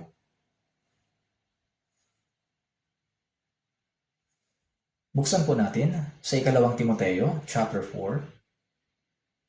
Ikalawang Timoteo, chapter 4.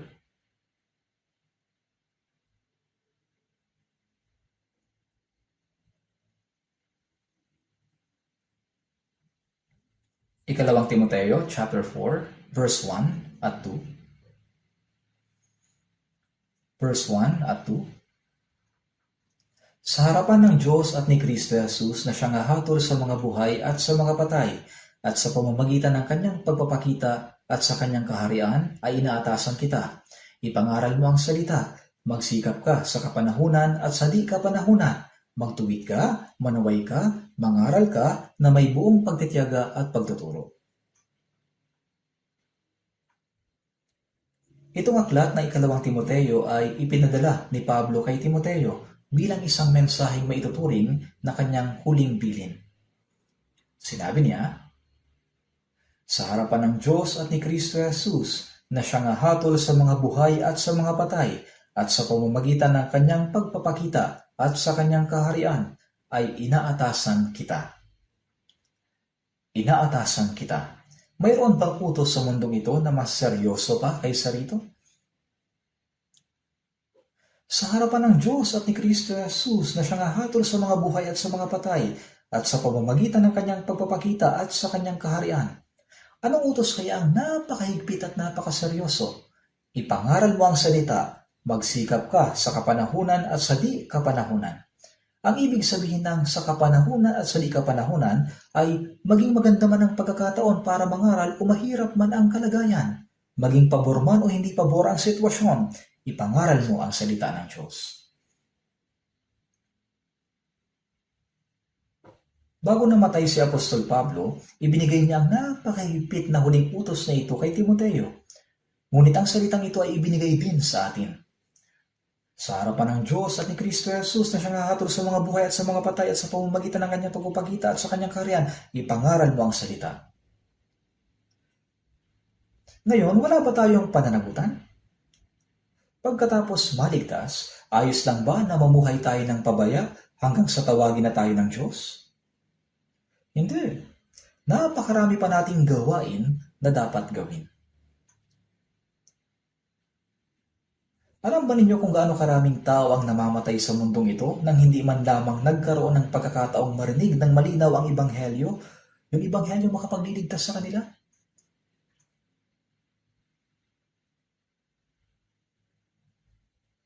Kaya kung hindi tayo mangangaral, sinong maliligtas? Ang panahon ngayon ay tila kasagsagan ng Kristyanismo. Maraming simbahan, maraming pastor, at maraming masigasig sa relihiyon, ngunit napakakaunti na mga taong nangangaral ng tunay na Ebanghelyo. Kailangan nating ibahagi ng buong puso ang Ebanghelyo. Isipin natin, kung hindi ako ang mangangaral, sino? Noon ay may mga tapat na lingkod ng hari, di ba? Noong unang panahon, ang mga tapat na lingkod ng hari ay sumusunod sa utos ng hari, kahit na kapalit pa nito ang kanilang buhay. Gayon din ang isang tapat na sundalo. Iniaalay niya ang kanyang buhay para sa kanyang bansa, para sa espesyal na misyon na ibinigay sa kanya, hindi ba? Tayo din ay tumanggap ng utos mula sa ating Panginoon na hari ng mga hari. Siya mismo ang nag-utos sa atin. Mayroon siyang ibinigay na mahalagang utos sa atin. Ito yung ipangaral mo ang salita. Tinanggap din natin ang utos na ito. Kaya naman ang pinakamahalagang gawain na dapat gawin ng mga Kristiyano sa mundo ay ang ipangaral ang Ebanghelyo. Ang mag-akay ng maraming kaluluwa sa Panginoon upang sila din ay maligtas. Hindi tayo dapat maging pabaya sa gawain na ito. Sinabi ni Apostol Pablo sa Gawa chapter 20 verse 24, "Hindi ko itinuturing ang aking buhay na mahalaga sa aking sarili, upang maghanap ko lamang ang aking katungkulan at ang ministeryong tinanggap ko sa Panginoong Jesus na magpatotoo sa magandang balita ng biyaya ng Diyos. Ang ministeryong tinanggap ko sa Panginoong Jesus na magpatotoo sa magandang balita ng biyaya ng Diyos. Anong biyayang iyon? Ang bugtong na anak ng Diyos ay namatay upang tubusin tayo sa ating kasalanan. Ito ang biyaya ng Diyos." Sinabi ni Apostol Pablo, upang matapos ko ang gawain ito, hindi ko itinuturing ang aking buhay na mahalaga sa aking sarili. Parang sinasabi niya, kahit na 100 buhay pa ang mayroon ako, handa akong ialay ang lahat. Ang misyon ba yun? Itong misyon ba na yun ay kay Pablo lamang ibinigay? Wala ba tayong kinalaman doon? Sapat na ba na maligtas tayo at pagkatapos ay humarap sa Panginoon? Hindi. Kapag humarap tayo sa Panginoon, anong isasagot natin kung sasabihin niya, "Namatay ako para sa iyo, ano naman ang ginawa mo para sa akin?" Ilan ba sa mga apostol at mga naunang Kristiyano ang namatay habang ipinapangaral ang Ebanghelyo? Alam ba ninyo kung gaano karaming tao ang inusig at namatay upang makarating sa atin ngayon ang Ebanghelyong ito? Tayo ay namumuhay sa labis na ginhawa. At dahil sa namumuhay tayo ng gayon, ang mga tao sa paligid natin ay mabilis na napupunta sa impyerno. Hindi dapat ganito. Dapat nating isaalang-alang na ang isang kaluluwa ay mas mahalaga kaysa buong mundo. At kung ipapangaral natin ang Ebanghelyo sa mga tao, kikilos ang Diyos sa ating kalagitnaan. Ang Diyos ay hindi gumagawa sa mga taong walang interes at walang pakialam sa gawain ng Diyos. Sa mga taong walang pagnanais na magsakripisyo para sa Ebanghelyo. Ang Diyos ay walang ginagawa sa pamamagitan ng gayong mga tao. Hindi siya makakagawa ng anumang bagay sa pamamagitan nila. Nais ng Diyos na magsagawa ng mas dakilang gawain sa pamamagitan natin. Ngunit sinabi ni Apostol Pablo, hindi ko itinuturing ang aking buhay na mahalaga sa aking sarili. Ngayon buksan natin sa 2 Korinto chapter 11, verse 23.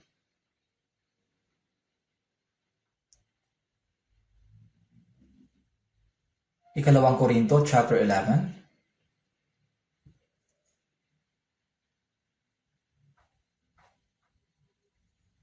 verse 23. Verse 23.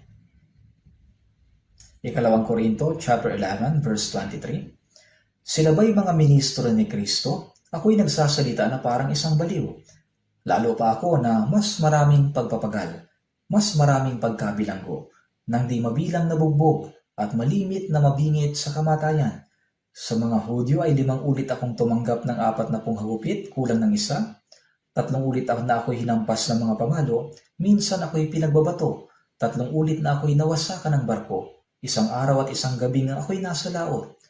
Nasa madalas na paglalakbay, nasa panganib sa mga ilog, panganib sa mga magnanakaw, panganib sa aking mga kababayan, panganib sa mga hintil, panganib sa lungsod, panganib sa mga ilang, panganib sa dagat, panganib kasama ng mga huwad na kapatid, sa pagpapagal at hirap, sa mga pagpupuyat, sa gutom at uhaw, madalas na walang pagkain, giniginaw at hubad. Bukod sa mga bagay na nasa labas, ako'y araw-araw na nabibigatan sa alalahanin para sa mga iglesia. Hindi lamang sa salita sinabi ni Apostol Pablo na hindi niya pinahalagahan ang kanyang buhay alang-alang sa pangangaral ng Ebanghelyo, hindi lang sa salita. Makikita ito sa kanyang buong pamumuhay.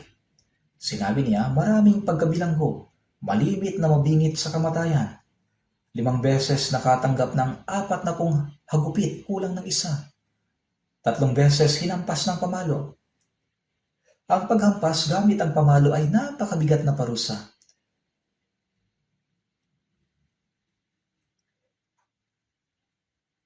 Ako'y pinagbabato.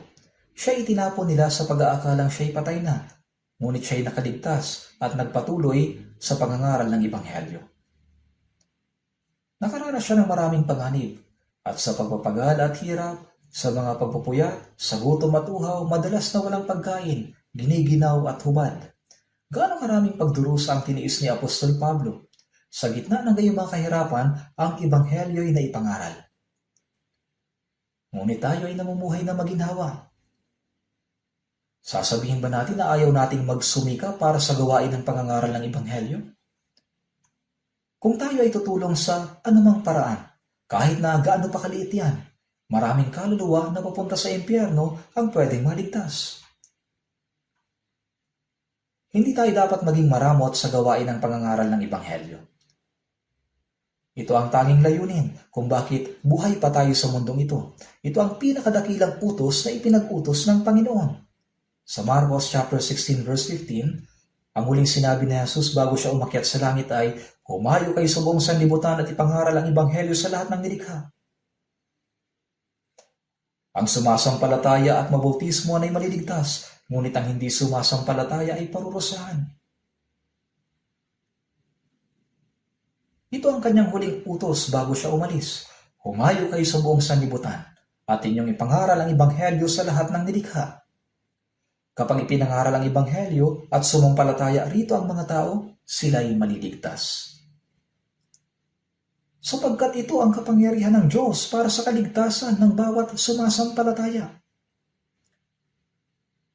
Ito ang kapangyarihan ng Diyos para maligtas ang bawat sumasampalataya. Kapag ipinangaral ang Ebanghelyo, ang isang makasalanang patungo sa impyerno ay naliligtas. Mayroon pa bang mas dakilang gawain kaysa ito? Siyempre may mga kamag-anak pa tayong hindi ligtas, di ba? Natural lang na ipangaral natin ang Ebanghelyo sa mga taong malalapit sa atin. Ngunit sapat na ba? na na-evangelize natin ang pamilya natin at tapos isipin natin na nagawa na natin ang lahat ng ating tungkulin? Natural lamang na ipangaral natin ang Ebanghelyo sa ating pamilya, mga kamag-anak at mga taong malapit sa atin. Ngunit pagdating natin sa langit, wala nang ugnayang pamilya. Ang mga relasyon sa laman ay para lamang sa buhay na ito. Sa katunayan, sa mata ng Diyos, ang kaligtasan ng ating pamilya at ang kaligtasan ng ibang mga tao ay pareho lamang na mahalaga. Kung ang iniisip lamang natin ay ipangaral ang Ebanghelyo sa sarili nating pamilya at wala na tayong anumang pakialam o malasakit sa ibang tao, hindi yon kalugod-lugod sa mata ng Diyos. Ngayon, dapat tayong maging kasangkapan upang maraming kaluluwa ang maligtas.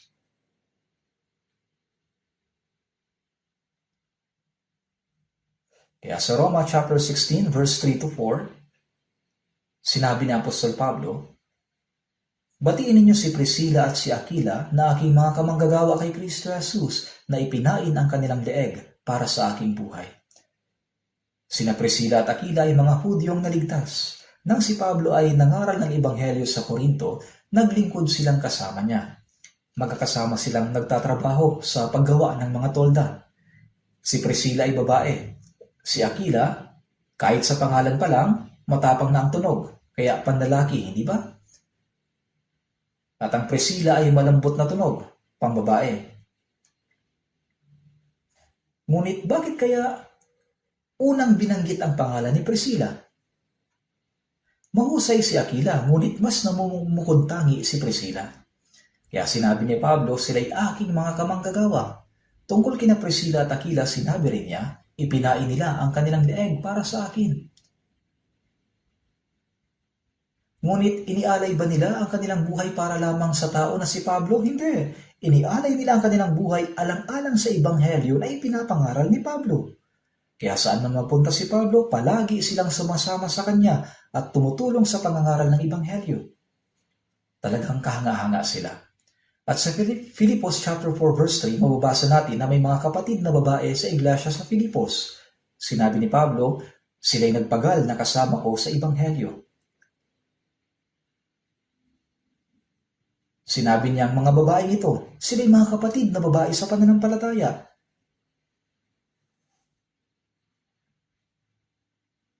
May mga sisters na nagsumikap kasama ni Pablo sa gawain ng Ebanghelyo. Sinabi pa niya, inyong tulungan ang mga babaeng ito sapagkat sila'y nagpagal na kasama ko sa Ebanghelyo. Tinukoy ni Apostol Pablo ang mga babaeng ito sapagkat sila'y nagpagal na kasama niya sa Ebanghelyo. Aking mga kamanggagawa, may mga kapatid na babaeng aktibong naglingkod at nagsumika para sa pagpapalaganap ng Ebanghelyo. Hindi ba't noong nagdalakbay si Jesus kasama ng kanyang mga alagad, may mga babaeng tumutulong sa kanya at sa kanyang mga alagad? Gaya ng mababasa natin sa Lucas chapter 8, at nang si Jesus ay ipako sa krus, may mga sisters na sumunod sa kanya hanggang sa paanan mismo ng krus. Hanggang ngayon, marami pa rin mga kapatid na lalaki at mga kapatid na babae na sama-samang nagsisikap para sa gawain ng Ebanghelyo. At sa Colossus chapter 4 verse 11, matapos banggitin ni Pablo ang ilang tao, sinabi niya, ang mga ito lamang sa aking mga kamanggagawa sa kaharian ng Diyos. Mga taong sama-samang gumagawa para sa kaharian ng Diyos. Mga taong habang namumuhay sa mundong ito ay sama-samang gumagawa para sa kaharian ng Diyos. Hindi ba't napakaganda ng ganitong paglalarawan? Hindi na kailangang maghangad na maging kahanga-hanga ayon sa pamantayan ng mundong ito. Ang mas mahalaga na habang nabubuhay tayo sa lupa ay maging mga taong gumagawa para sa kaharian ng Diyos. Mga taong nabubuhay sa material ng mundong ito ngunit naglilingkod para sa mga espiritual na bagay. Mga taong nabubuhay sa panahon ngunit gumagawa para sa walang hanggan. Hindi ba't kamangha-mangha? Para sa mga Kristiyano, anumang trabaho o hanap buhay ang mayroon tayo, ito ay isang pamamaraan lamang upang maisakatuparan ang layunin ng ating buhay na ipangaral ang Ebanghelyo. Ang gawain ng pangangaral ng Ebanghelyo, ito ang dapat nating gawin. Si Kristo na kapantay ng Diyos ay iniwan ang posisyon ng kaluwalhatian. Siya ay nagbihis ng anyong tao, pumarito sa lupa, at tinapos ang gawain ng kaligtasan sa pamamagitan ng pagiging masunurin hanggang sa kamatayan sa krus. Dahil sa biyayang ating tinanggap, tayo na mga naligtas ay dapat mangaral ng Ebanghelyo. Ang mga hindi paligtas ay nabubuhay sa mundong ito upang maligtas. Hindi nga lang nila alam yon, di ba? Kaya nga, matyagang naghihintay ang Diyos hanggang sa sila ay maligtas. Pagkatapos maligtas, bakit pa ba tayo nabubuhay sa mundo? Nabubuhay ba tayo dahil hindi pa tayo namamatay? O dahil may kasiyahan pa tayong hinahanap sa mundong ito? Hindi. Nabubuhay tayo upang maligtas ang iba pang tao. Ito ang isang hindi maitatangging katotohanan. Kung gayon, ano ang dapat nating gawin? Sa Ezekiel chapter 3 verse 17, sinabi ng Diyos kay Ezekiel, "Anak ng tao, ginawa kitang bantay sa sambahayan ni Israel.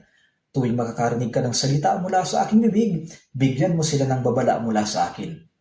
Kapag aking sinabi sa masama, ikaw ay tiyak na mamamatay at hindi mo siya binigyan ng babala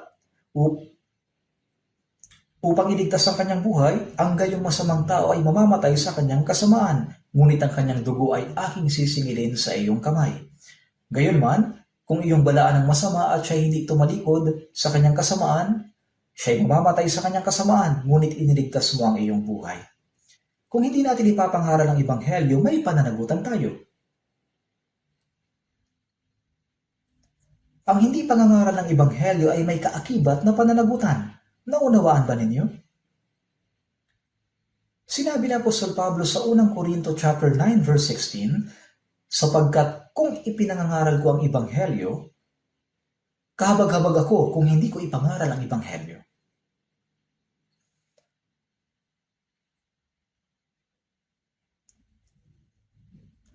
Tingnan natin sa Kawikaan chapter 24. Verse 11 to 12.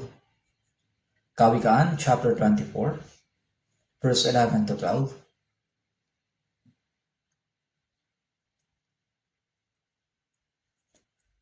Verse 11 at 12. "Iligtas mo silang dinadala sa kamatayan, pigilan mo silang natitisod patungo sa katayan. Kung iyong sinasabi, narito, hindi naman namin ito nalalaman. Hindi ba niya alam ang sa mga puso'y tumitimbang? At siyang nagbabantay sa iyong kaluluwa, hindi ba niya nalalaman? At ang bawat tao ayon sa gawa niya, ay hindi ba niya gagantihan?" Napakalalim ng kahulugan ng talatang ito. Iligtas mo ang mga dinadala patungo sa kamatayan. Ang mga hindi paligtas ay mapupunta sa impyerno. Hanggang sa araw na ito, gaano karaming tao ang araw-araw nauhulog sa impyerno? Iligtas mo silang dinadala sa kamatayan, pigilan mo silang natitisod patungo sa katayan. Huwag ninyo silang hayaang mapunta sa impyerno. Ito ang ibig sabihin nito. Huwag ninyo silang hayaang mapunta sa impyerno. Kung iyong sinasabi, narito, hindi naman namin ito nalalaman, hindi ba niya alam ang sa mga puso'y tumitimbang at siyang nagbabantay sa inyong kaluluwa, hindi ba niya nalalaman? Ang ganitong mga pagdadahilan ay hindi maitatago sa Diyos. Gaya ni Cain, pagkatapos niyang patayin si Abel, sinabi niya, "Hindi ko alam, ako ba ang tagapagbantay ng aking kapatid?" Ngunit sinabi ng Diyos, "Ang tinig ng dugo ng iyong kapatid ay dumadaing sa akin." Maaaring wala tayong pinatay na tao na tulad ng ginawa ni Cain. Ngunit kung may kaluluwang patungo sa kapahamakan at pwede sanang maligtas, ngunit hindi natin tinulungan o ibinahagi sa kanya ang Ebanghelyo, mayroon tayong pananagutan sa harapan ng Diyos. Mayroon tayong pananagutan.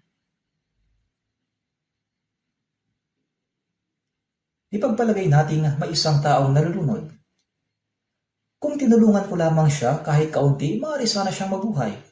Pero dahil abala ako o dahil iniisip ko, pag lumusong ako sa tubig, mababasa ang suot kong damit at basta na lamang aalis, ano kaya ang sasabihin sa akin ng taong nalunod? Duwag ka. Kung tinulungan mo lang sana ako kahit na kaunti, nabuhay sana ako. Wala kang pinagkaiba sa taong pumatay sa akin. Hindi ba't ganyan ang sasabihin niya? Hindi ba ninyo nalalaman? na kapag namatay ang taong hindi ligtas ay mapupunta sa impyerno?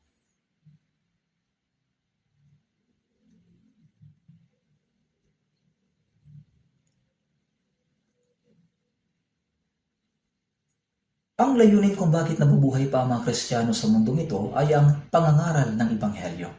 Ito ang pinakadakilang utos ng Panginoon. Ito ang misyong ipinagkatiwala niya sa atin.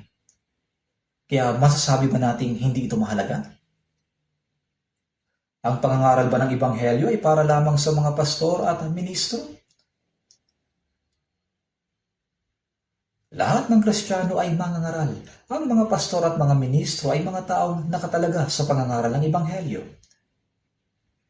May mga taong ganap na nakatalaga sa gawain ng pangangaral. At hindi nila inilalaan ang kanilang sarili sa ibang gawain. Ngunit tayo mga Kristiyano ay may iba't ibang gawain sa mundo. Tayo ay nagtatrabaho, nagnenegosyo at naghahanap buhay upang kumita. Para saan? Para sa Ebanghelyo. Kung hindi man tayo makapunta bilang mga misyonero, maaari naman tayong tumulong sa pagpapadala ng mga misyonero. Alam ba ninyo kung gaano kalaki ang kailangan upang maipadala at masuportahan ang isang pamilyang misyonero? Kung hindi tayo makakapunta mismo, maaari tayong magkaroon ng puso na magsabi, ako ang magpapadala sa kanila. Gamitin natin ang lubos ang oras na ibinigay sa atin. At sa darating na retreat, naway maraming kaluluwa ang maligtas upang magbigay ng kagalakan at kaluwalhatian sa Diyos. Sa Jeremias chapter 8 verse 20, ang pag-aani ay nakaraan at ang tag-init ay tapos na, at tayo'y hindi ligtas. Lumipas na ang panahon ng pag-aani at malapit na ang taglamig, ngunit hindi pa rin sila naliligtas. Alam ba ninyo kung gaano karaming mga kaluluwa ang naghihintay na may magligtas sa kanila? Ang mga hinog na butil sa bukid ay kailangang anihin bago lumipas ang panahon ng pag-aani. Ang mga butil ay naghihintay sa mga ani, ngunit walang dumarating. Kaya sinabi ni Jesus, totoong marami ang aanihin, subalit kakaunti ang mga manggagawa. Marami ang aanihin, ngunit kakaunti ang manggagawa. At marami pang ibang manggagawa ang natutulog spiritually. Sinasabi sa Kawikaan chapter 10 verse 5, siyang natutulog sa tag-ani ay nagdadala ng kahihiyan. Bago magtapos ang panahon ng anihan, hindi ba dapat nating tipunin kahit isang uhay ng butil? Kahit ang mga bata ay dapat gawin ito. Malapit nang matapos ang huling pag-aani. Hindi natin dapat sayangin ang ating panahon sa pangangarap ng mga bagay na walang kabuluhan. Kaya sa 2 Pedro chapter 3 verse 8 at 9 sinabi, ang isang araw sa Panginoon ay tulad ng 1,000 taon at ang 1,000 taon ay tulad ng isang araw. Hindi mabagal ang Panginoon tungkol sa kanyang pangako na hindi niya ibig na sino man ay mapahamak, kundi ang lahat ay dumating sa pagsisisi. Sa panahong ito na ang Diyos ay matiyay naghihintay, kailangan nating ipangaral ang Ebanghelyo. Maging para sa summer retreat na ito, kailangan nating magplano ng maaga. Naunawaan ba ninyo? Dapat tayo magplano ng maaga, ipanalangin ang mga tao, anyayahan sila sa retreat, kausapin sila ng ilang ulit, ipakita sa kanila ang kabaitan at kikilos ang Diyos sa kanilang mga puso. Hindi natin dapat sayangin ang ating panahon. Mayroon tayong pananagutan.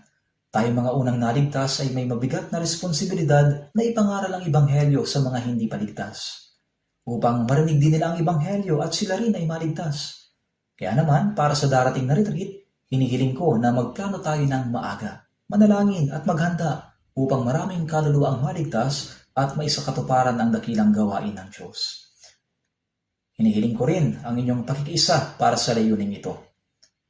Ano man ang ating gagawin, kailangan natin itong pagplanuhan at paghandaan ng maaga. Sa ganoong paraan, doon lang tayo makakaasa ng mabuting resulta. Manalangin na po tayo. Mahabagin naming Diyos Ama, upang iligtas kami na malayo sa inyo at namumuhay sa kasalanan, tinanggap ng Panginoong Yesus ang sumpa at hatol na nararapat sana sa amin. Tunay kaming nagpapasalamat na sa pamamagitan ng mahalagang dugo na ibinuhos ng Panginoon sa krus, pinatawad ninyo ang aming mga kasalanan magpakailanman at iniligtas ninyo kami ng hindi dahil sa anumang gawa namin. Ang aming katawan at kaluluwa ay binili ng dugo ng Panginoon, kaya't kami ay pag-aari ninyo. Tulungan niyo kami, Panginoon, upang sa nalalabi naming buhay, ay maipahayag namin sa mga kawawang kaluluwa sa mundong ito ang dakila at kamanghamanghang biyaya na ipinagkaloob niyo sa amin. At sa pamamagitan nito ay maisakatuparan ang dakilang gawain ng Diyos. Gayun din, habang papalapit ang summer retreat, palakasin po ninyo ang puso ng aming mga kapatid at gamitin po ninyo sila ng mahalaga ayon sa inyong kalooban. Naway maraming kaluluwa ang maligtas sa pamamagitan ng retreat na ito at magdulot ng malaking kagalakan sa Diyos Ama. Ito po ang aming dalangin sa pangalan ng Panginoong Hesukristo. Amen.